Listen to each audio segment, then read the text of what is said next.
Ja se zovem Ljušić Zlatibor, rođen u Istoku, u Metohiji i tragam za svog roditelja, mog oca Stanoja Ljušića, koji je nestao 1999. godine u periodu posle Vidovdana, tu negdje, znači od 28. juna do, po nekim mojim saznanjima, do 1. 2. jula. Moj otac je celo vreme živeo u Istoku. Bio je društveno-politički radnik, ugledan čovek. U vreme nestanka on je već bio penzioner, dosta bolestan i ostao je u svojoj porodičnoj kući u Istoku. Nije bio sam, bio je još sa 6 svojih rođaka, prijatelja, kumova i tako. Navešću njihova imena.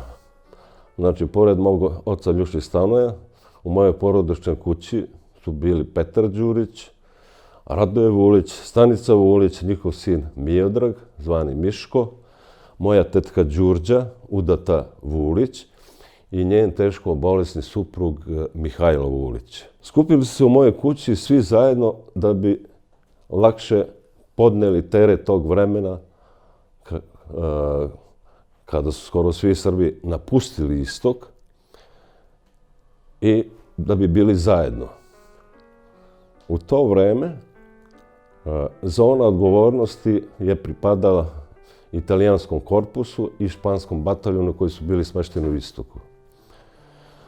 Pored navedenih ljudi u Istoku su ostali još neke porodice.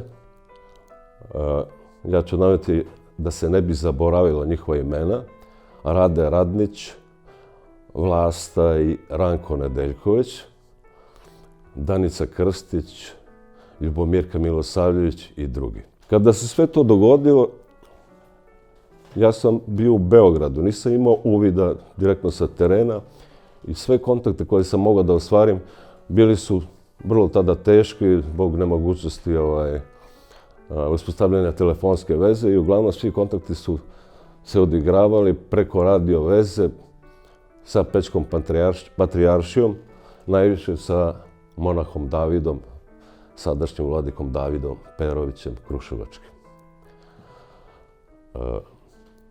Nešto bih rekao o Istoku kao jednom divnom gradiću na početku Metohijske kotline, mesto kome je priroda sve podarila za lep život ljudi. Odnosi između Srba i Albanaca su uglavnom, koliko ja pamtim, bili korektni.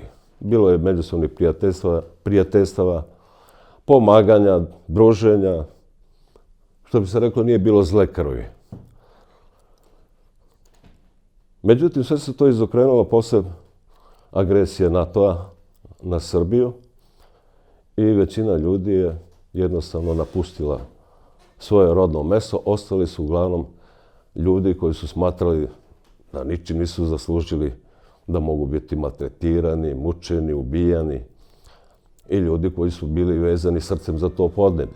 Sam događaj, koliko sam ja došao do informacija, desio se u jednoj noći u mojoj porodičnoj kući, koja je bila, koliko sam saznao i na osnovu priča, svedoka, zapaljena. Većina ljudi je tragično preminula u plamenu, što bi se reklo.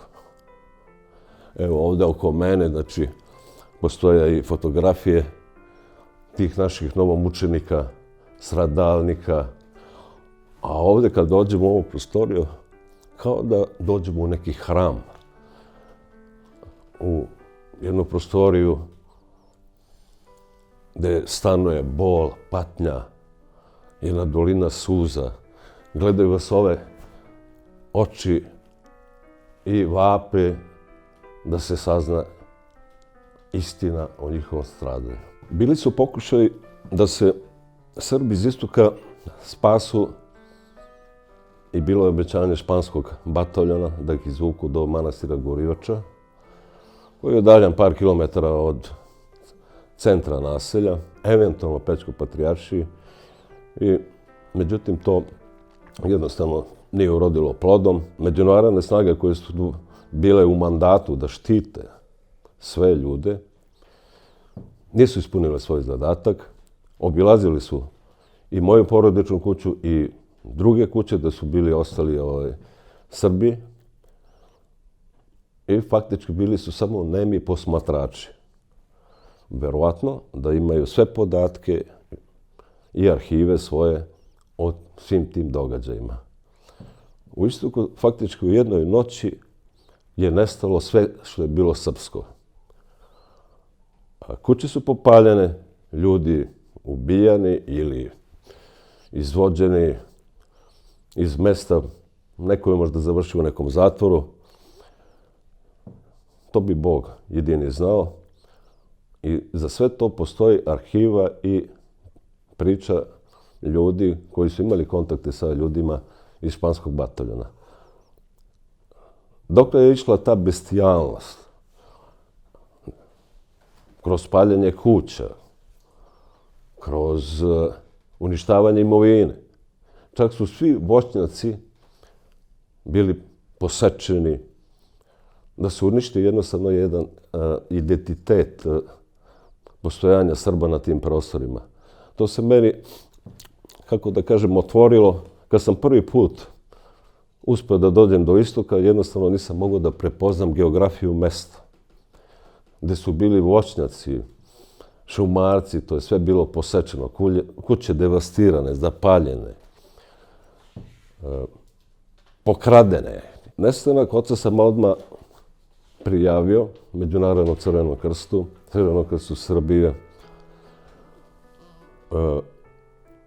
međunarodnim institucijama koje su u to vreme bile vlasne da rešavaju taj problem, kao što je misija KFOR-a u ime svih Istočana, a u saradnji sa novinarom Mišom Kikovićem, koji je bio dopisnik Večernjih novosti iz Prištine. Uradili smo jedan apel i postavili jedan tekst sa svim imenima stradalih Srba u opštini Istok na adresu Srpskog nacionalnog veća našeg u Prištini. Mislim da je tada bio vladika Artemije predsjednik. Onda tužiocu Ujedinjenih nacija, Louis Arbour, komandantu Michaelu Jacksonu, Human Rights Watch i tako dalje, i tako dalje. Znači, svim međunarodnim institucijama nikada nismo dobili nikakav odgovor.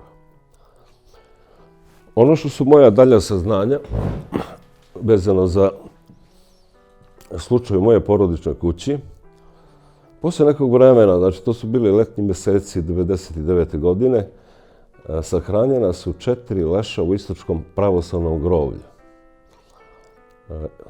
Imena su bila Radoje Vulić, Mihajlo Vulić, Petar Đurić i 4. neidentifikovani.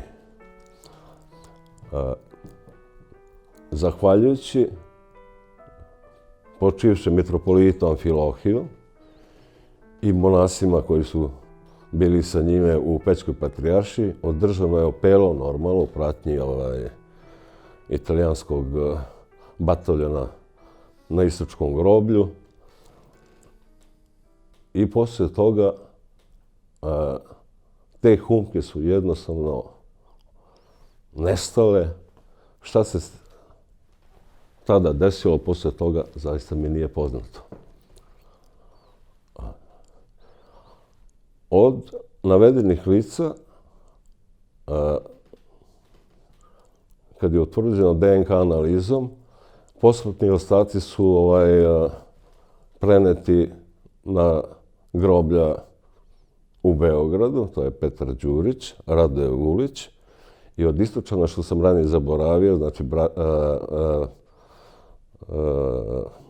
Pumpalović Momčilo, koji je bio direktor tada osnovne škole, sahranjeni su ovde u Beogradu. Sve ostalo što smo pokretali da bi saznali istinu, nikada nije dalo rezultata. Nešto smo, ja kao sin sam dobio neke informacije, u stvari jedna prepiska je vođena sa Human Rights Watch organizacijom, gde su oni navodili da su tragali, da nisu mogli ništa da konkretno nađu. Kad je Eulex preuzeo posao koji je radio KFOR ili UNMIK. Oni su jednostavno dali jedan odgovor da nemaju dokaza da bi išta pokrenuli. Da li u pitanju zatvora, postojanje zatvora, da pitanje nekih grobnica baš oko istoka. Tako, ali su podvukli odgovornost. Međunarodna institucija, misli se na KFOR i na EULEX, na UNMIK i na njihovog visokog predstavnika. Ostalo je posle toga jedino borba preko udruženja nestalih kidnapovanih lica koje smo formirali u Beogradu, gde sam ja dugogodišnji član izvršnog odbora, gde smo se svi koji smo u ovoj muci našli u jednom procesu traganja za istinom, za saznanjem o sudbini naših najminilih i na neki način smo postali jedna porodica ujedinjena u svom beskrajnom bolu. I to traje do današnjih dana. Ima naš časopis Oteta istina i mislim da sam naziv govori sve. Mi nemamo istinu, ona nam je oteta, oni koji znaju, a uglavnom to su međunarodne institucije i njihove arhive, jednostavno su nam oteli mogućnost da saznamo šta se desilo. Verovatno vremena i to pitanje će se rešiti, a nama ostaje samo nada i stalna borba da dođemo do istine i da kao ljudi nađemo posmrtne ostatke naših najmilijih i da ih dostojno sahranimo i održimo kulturu sećanja. Koja može biti moja poruka svima nama koji smo u ovoj problematici? Boriti se kroz pisanu reč, kroz dokumente, kroz pritisak na institucije koje moraju da urade ovaj posao do kraja, da se ne zaboravi, da ostavimo to u nasleđe i potomcima, da pamte, da obeležimo to na pravi način i da se nikad ne zaboravi ta patnja naših ljudi, stradalnika, novomučenika. Ja ću vam reći da smo mi kao Istočani nešto uradili u tom pogledu. Preko našeg udruženja, a i udruženja stradalnika, napravili smo jedan spomenik svih stradalih. To je, kako da kažem, spomenik sa uklesanim imenima na jednom kamenu 1,2 m koji je radio Karabeljić, naš čuveni majer, rodom iz Budisavaca, kod istoka, gde su ispisana imena negde oko 70 stradalnika i sa blagoslovom vladike Teodosija to spomen obeležje je postavljeno ispred crkve u Osojanima, gde je sada najveća naša enklava u Metohiji.